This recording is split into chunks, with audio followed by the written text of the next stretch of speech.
Sup witches, this is Eisen.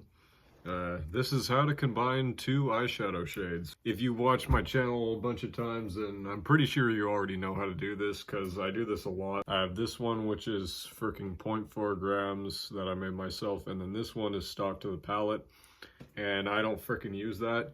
So I'm gonna mix them together. So we're gonna take a tour of my melting kit. This is the funnel that you'll need to pour into the palette.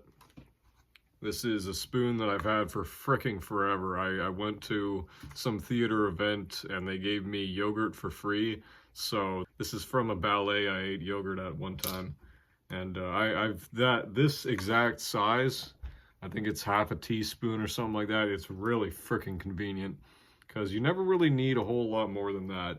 And this part is good for scraping it out.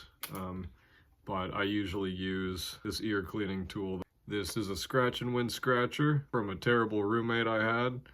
I don't even know that he was into these things, but he didn't want it, so clearly he wasn't. It doesn't fit into most eyeshadow pans, unless they're a lot bigger than that. This is for mixing face powder, but we're not doing that today, so we're gonna use the eyeshadow mixing pan, which it's gonna be the same color, so I didn't have to clean this. The palette I'm putting it on is this. I've had it since 2014. This is the pressing board. I made this myself out of a piece of wood I found in the yard, and it's pretty convenient. What you're meant to do is take a cloth, something less fancy than this, put it over that. Well, it's got the isopropyl on, and then press it to avoid it being an uneven press and bits and pieces falling out and ones that get too hard. So I'm gonna get the ISO Squeak.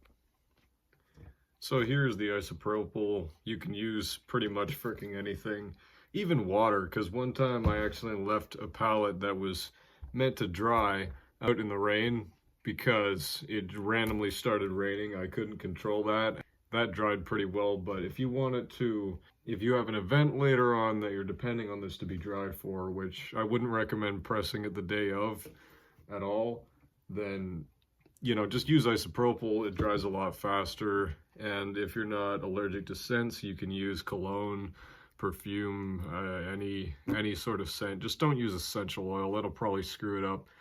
And my room is a cologne killer, so any cologne I keep in there fricking dies no matter how much I paid for it. And this one I paid 20 whole fricking dollars for, and yeah, it just doesn't fricking work anymore. I could hose myself down with this. I don't know how many sprays that was, but already I can't smell it.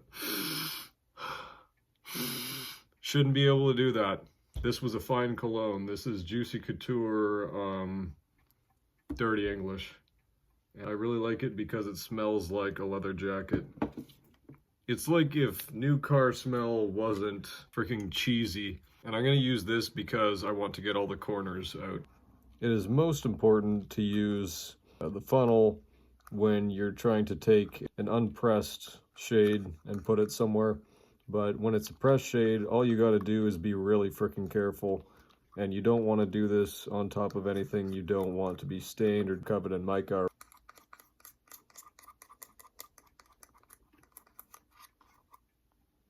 And you may be wondering, hey Eisen, what the hell? If you're a guy, why the hell are you messing around with pink eyeshadow? But here's the thing, right?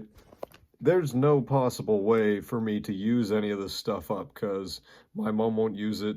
She thinks it's a hooker color and no one will buy it because it's used, even though you can fricking sanitize it with this stuff here that will kill any fricking germ, guaranteed. And I don't have any female friends that wear any makeup because people don't really do that where I live. It's not popular. Plus, I tend to attract lesbians anyway, you know.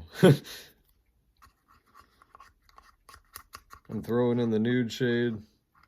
But yeah, the reason I have any of this stuff to begin with is because I was once a hoarder. During the pandemic, things were really bad because I am a social person and wasn't having a gangster moment. This happened to pretty much everybody, but somehow we forget that government control isn't the right option. So here's what I have. a peachy nude color. I have to stomp it down with something on account of it's just made of clumps.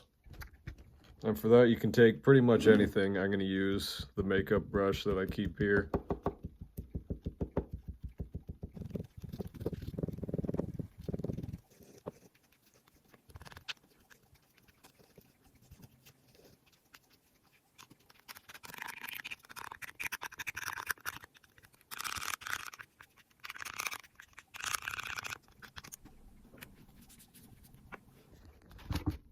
You might be wondering, Eisen, why the hell you have this makeup brush when you claim you don't freaking like to do this stuff? Here we have it. It's the powder I pressed quite a while ago. Might have seen a video on that. It is horrible and ridiculous, and it's really unfortunate. But I now know you're not supposed to mix products that have two different fallout amounts, and I pressed it inside of my most expensive palette, which I put a 50-cent sticker on today. So now that we have this, we have two options. We can put ISO on it and freaking turn it into a really viscous, slow liquid that will have a hard time going through the funnel and into the palette. Or we can push the powder through the funnel and then ISO it and then press it. So I'm going to do the second option because I've spent most of my life doing the first option and it was a horrible freaking idea.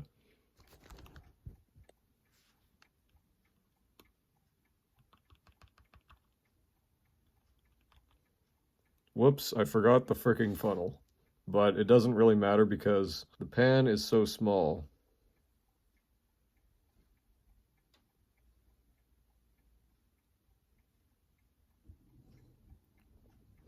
In an actual factory, they would use a machine to press down upon it, but we don't have the option of that here because why? Why the hell would you have that in your house?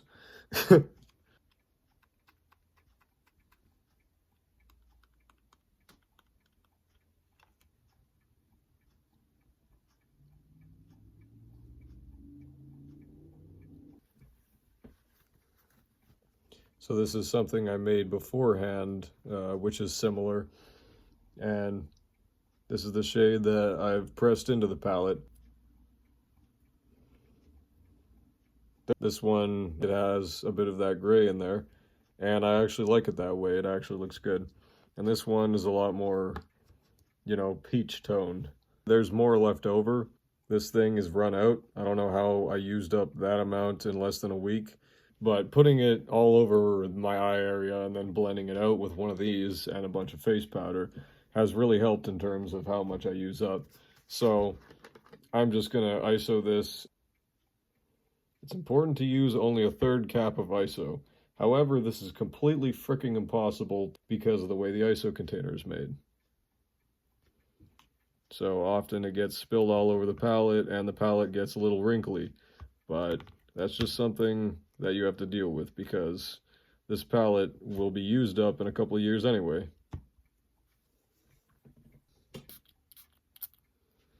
With cologne, all you got to do is spray it on there, but the thing is, it has to be pressed or it has to be already ISO'd or whatever before you spray the cologne, or else it's just going to make a mess. I wouldn't recommend anything with a sprayer for this job, and I'm going to press it with this rag that I've made every lip balm, eyebrow pomade, and hairline freaking stick and eyeshadow with for the past 3 or 4 years.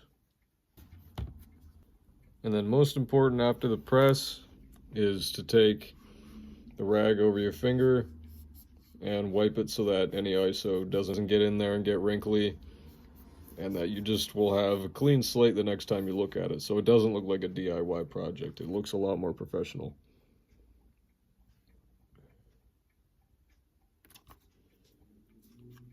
So since I don't want the shade to end up like this freaking peachy thing, I want it to be more like that. I'm going to add the same ingredient as before. This bit of gray.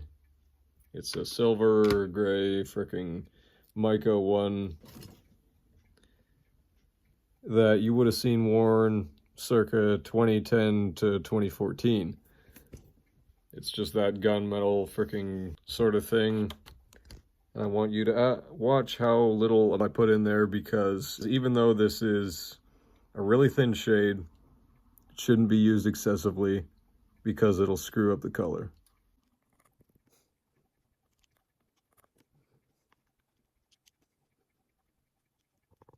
So we're not using 50%, we're not using 30%, we're using about 10 or 20% of the gram that is there. So freaking 0.2 or 0.3. I don't have full trust that it's going to end up the way I want, so I'm going to put more in there, but still know that we're not putting half a whole freaking gram into this, because you shouldn't do that if you don't actually like the color as it is. Now that that's done, I'm going to put this into there.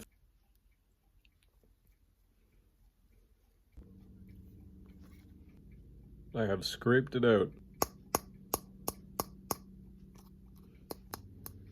It's much easier with a well-shaped container.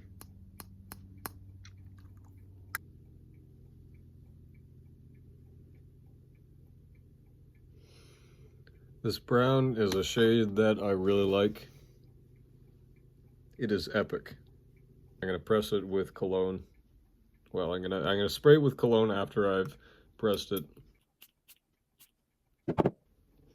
I've pulled it back with the ear cleaning tool. I'm pressing it again with a 1000 project rag.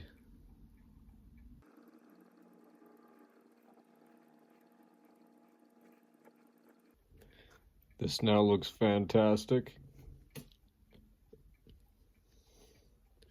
because it's incredibly separate from that, and you really want these to be separate unless they're colors that you want to mix together, which I sure as hell don't. Since I'm fully satisfied with this color here, I'm just going to pour the new color into that, into the other half of this.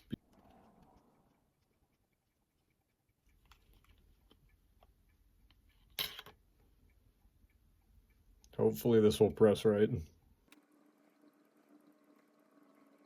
So since that's all finger pressed and miraculously fits in the whole freaking palette, I'm going to hose it down with more of this. Any of the stuff that fell into the highlighter, I'm just going to wipe it off. So I'm putting the 1000 project rag down. I have my pressing board.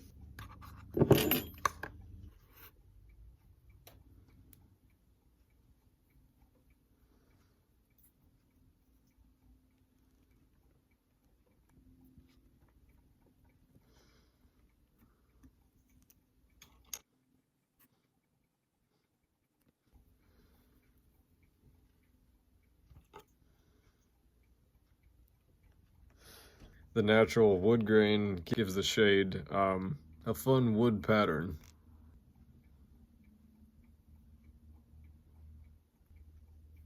I'm just going to wipe at the highlighter because it's really important that there's no pink eyeshadow in my freaking highlighter. But it doesn't really matter for the eyebrow and hairline pomade. With a simple swipe of the finger is enough. And then you won't have pink in your highlighter anymore.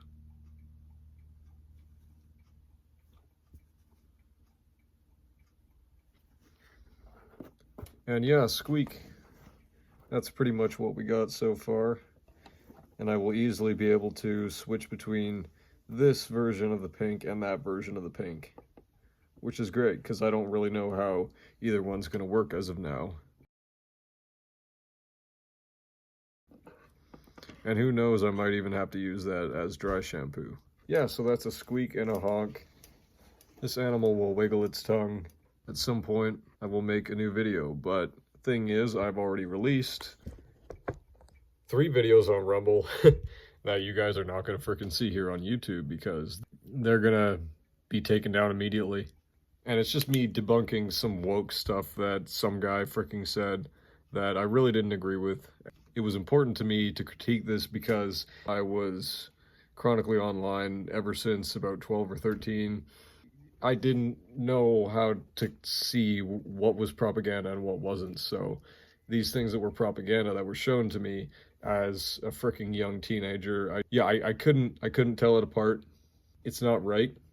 These people should be using their ability to latch onto things that they see online or on TV or whatever for the greater good of learning a new skill and whatnot, not for learning how to make themselves distasteful for the rest of the population and just be completely impossible to understand for 99.9% of the population.